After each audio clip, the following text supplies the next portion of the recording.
students, in this video we shall continue our chapter number 11 Indian judiciaries. हमने देखा था last में हमने जिस बारे में डिस्कस किया था वो सुप्रीम कोर्ट था। अब हम बात कर रहे हैं आज हाई कोर्ट की।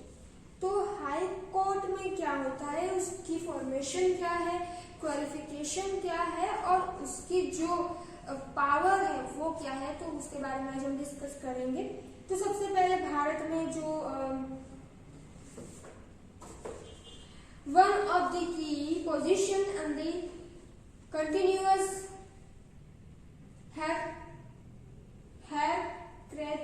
hierarchical pyramid of the Indian judiciary is occupied at the state level by the High Court. High Court is a apex court at state level and the Constitution provides one High Court for every state. तो हमारे जो state, हर एक state में एक high court होता है। जैसे कि हमारा गुजरात है तो गुजरात में एक स्टेट में, हमारा पूरा स्टेट है उसका एक हाई कोर्ट है। अब हम बात करें राजस्थान की या फिर बात करें हम महाराष्ट्र की, एज ए स्टेट उनके पास भी उनका एक अलग से हाई कोर्ट है। सुप्रीम कोर्ट वो पूरे भारत के लिए है। भारत में कोई भी राज्य हो वहां पे वो केस कर सकता है, पर हाई कोर्ट वो एक राज्य को मद्देनजर रखते हुए बनाया जाता है। तो यहाँ पे हम बात करें तो हमारे यहाँ पे भी, हमारे राज्य में जितने भी सारे विस्तार हैं उन सबको वो है, जितने भी केस है अगर उसके अंदर है राज्य में तो वो हाई कोर्ट में जो है अपना केस कर सकते हैं, अपील कर सकते हैं अपने केस की। भारत में अगर हम देखें तो पंजाब, हरियाणा, चंडीगढ़ है, ऐसे राज्य में बड़ी बड़ी अदालतें हैं। और प्रमाण में आसाम है, उसमें भी मणिपुर, मेघालय, नागालैंड, त्रिपुरा, मिजोरम, अरुणाचल प्रदेश तक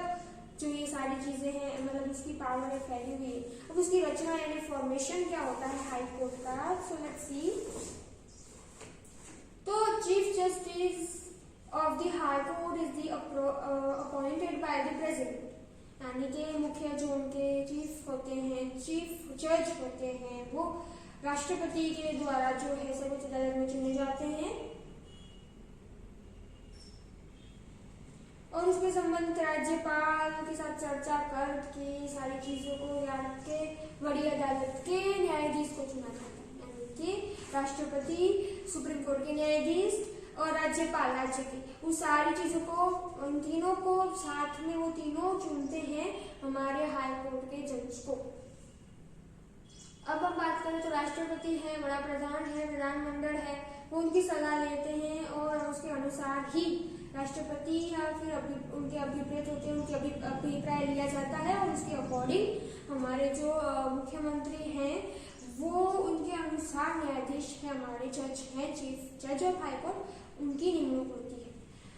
फिर बड़ी अदालत की अगर हम बात करें तो हाई कोर्ट में जो न्यायाधीश होते हैं उनकी जो मुद्दत है 62 ईयर की है, यानी कि उनकी जो टाइम पीरियड है वो लिमिट है वो 62 ईयर एज तक है, वो है तो 62 ईयर एज तक वो अपना जो है काम कर सकते हैं, रिटायर नहीं होते हैं। और राष्ट्रपति को संबोध के ही उन्हें जो है अपना रिजाइन देना होता है, यानी कि राष्ट्रपति को देना होता है उनको रिजाइन अपना। बड़ी अदालत में भी न्यायाधीश जो हैं उनके सामने अगर वो कोई भी ऐसा काम करते हैं, जैसे हमने सुप्रीम कोर्ट में देखा था कि कोई अगर गैर नीति का काम करते हैं या फिर ऐसा कोई भी गैर कायदेशीर गैर कानूनी काम कर रहे हैं तो उन्हें उनके पद से हटाया जा सकता है। उनको भी एक प्रतिज्ञा जो है लेनी पड़ती है, हाई कोर्ट के जज को भी वो भी एक प्रतिज्ञा लेते हैं अपने काम को पूरी तरह से निष्ठा से, वफादारी से करने की और निष्पक्ष जो है न्याय देने की। तो इनकी अब क्वालिफिकेशन क्या होती है, तो क्वालिफिकेशन के अगर हम देखें तो the provision of the constitution, the person eligible to be appointed to be eight court should be a citizen of India, should have a served, यानी कि वो सबसे पहले भारतीय होना चाहिए, भारतीय नागरिक होना चाहिए, should have served for a minimum period of 10 years of any the high court, यानी कि वो जो है एज अ न्यायिक ओहदे पर किसी भी हाई कोर्ट में अगर बात करें उसके नीचे वाली अदालतों में कम से कम 10 साल तक वो न्यायाधीश यानी कि जज की पोस्ट पर होना चाहिए। यानी कि अगर डिस्ट्रिक्ट कोर्ट है या फिर कोई और कोर्ट है तो उसने 10 साल तक एज ए जज उसने काम किया होना चाहिए। फिर जो थर्ड वन है उसमें लिखा है कि कम से कम 10 साल तक बड़ी अदालत में उसने हाई कोर्ट में एज अ लॉयर है काम किया होना चाहिए। और उसके बाद देखें तो फोर्थ वन है राष्ट्रपति की दृष्टि में वो एकदम निष्णात होना चाहिए, विद्वान होना चाहिए, ज्ञानी होना चाहिए, कायदा शास्त्री होना चाहिए और उसकी उम्र 62 से कम होनी चाहिए। ये सो है सारी क्वालिफिकेशन है हाई कोर्ट के जज की। अब आगे हम बात करें तो बड़ी अदालत के अधिकार कितने हैं, पावर कितना है उनके पास, जुडिस्टिकेशन कितना है वो देखें तो सबसे पहले उनके मूलभूत अधिकार कौन कौन से क्षेत्र तक लागू पड़ते हैं। तो बड़ी अदालत में उनको भी तीन जो है अधिकार में 3 पावर दी गई है, 3 पावर में उनको डिस्ट्रीब्यूट किया है, आप उसको याद रखिएगा। सबसे पहले ओरिजिनल, फिर है अपीलेटेड एंड थर्ड वन है एडमिनिस्ट्रेटिव। तो सबसे पहले अगर हम देखें तो मूलभूत अधिकार क्या है उनके, तो मूलभूत अधिकार में अगर हम देखें तो मेन जो उनको दिया जाता है सबसे पहले तो किसी भी नागरिक के राइट्स हैं, उनके मेन राइट्स उन्हें भंग करता है अगर कोई पर्सन या फिर सत्तामंडल या सरकार के कोई भी ओहदे पे हो, अगर वो कोई भी लॉ को तोड़ता है तो उसको है इस अदालत में पेश किया जाता है और ये हाईकोर्ट है वहां पे फैसला सुना सकती है।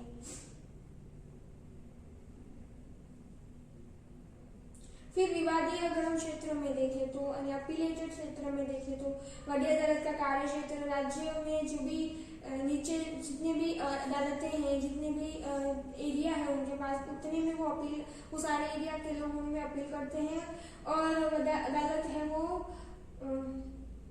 जो भी उनके नीचे जो ये चुकादे आते हैं, केस आते हैं, वो उनकी सारी अपील सुनती है। और जिले हमारे डिस्ट्रिक्ट जो भी अदालतें हैं, हमारे कोर्ट्स हैं, सेंसर कोर्ट्स हैं, उन सारे के जो मुद्दे हैं, उनके सारे जो केसेस हैं, उनकी अगर डिस्ट्रिक्ट कोर्ट में उन्हें नहीं मिला है न्याय तो वो हाई कोर्ट में अपील कर सकते हैं। और हाई कोर्ट में अगर वो अपील कर रहे हैं, अपने केस को डाल रहे हैं, तो उनके पास भी वो डॉक्यूमेंट्स होने चाहिए, पूरी प्रोसीजर होनी चाहिए जिसके कोर्ट में उन्होंने जो है लड़ा था केस, उसके पास से वो डॉक्यूमेंट लेते हैं और फिर हाई कोर्ट में वो अपील कर सकते हैं। हाई कोर्ट में जैसे वो अपील करते हैं और हाई कोर्ट में अगर उनको चुकादा पहले निर्णय हो चुका है इस केस का, तो फिर से वो हाई कोर्ट अपना निर्णय फिर से उस चुकादे पे उसी केस पे दे सकती है, चेंज कर सकती है जो भी पहले निर्णय दिया था उसका। तो इतना पावर जो है हाई कोर्ट के पास होता है।